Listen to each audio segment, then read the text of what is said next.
Yeah, you knew he was good, and he always wanted to get better. That's what makes the really good ones great. Is Trey was never satisfied. If he missed one jump shot or didn't see the right pass on one time in a game when we were watching film, he was really disappointed in himself. And sometimes you see it in his body language on the floor if he made a mistake. He didn't, and so that's what's gonna, I think, help him be successful from here on out. Well, Trey said that you guys all had a meeting with him. He said 2 days after the season ended, and that was kind of when it all crystallized for him. What was that meeting like, and was it different than other meetings you've had before with guys in the past? It was just more, it wasn't about a decision at that time. It was more about, information gathering and the process, for him all over again. Going through the process and how we're going to go about things.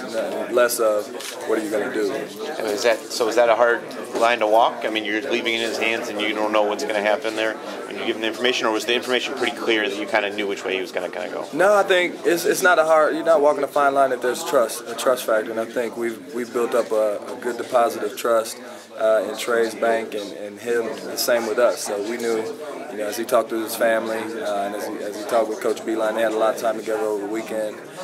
We knew that he would let us know. And he knew we would give him all the information we could gather in a short window of time. Coaches don't like to compare players, but where does he rank among the best you've coached?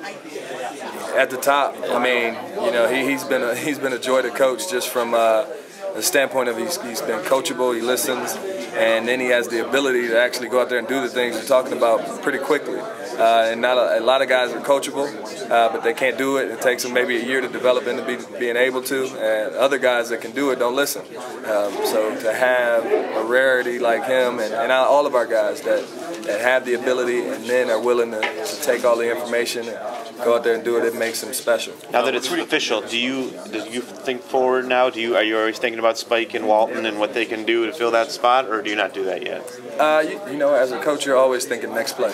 So I think that's how we're wired as coaches. That's how we're built. And, as soon as the Louisville game was over, you're thinking, okay, what's next? And you don't really get a chance to enjoy it. So there'll be a moment where you just sit back and appreciate, what it was the past 2 seasons to win. To have Trey here, I think we won 55 games, and a Big Ten championship, made a national title run.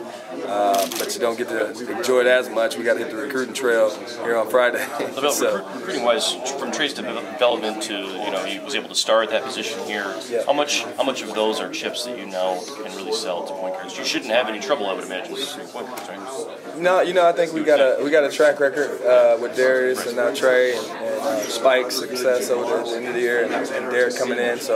But I think at any position, I think what guys that are looking at Michigan and kids that are looking at Michigan, whether it was Manny or Darius and Trey or whoever, or Tim, see that Coach Beeline allows you freedom as long as you're responsible. Some guys get that part earlier than others, but once you do, you can really flourish.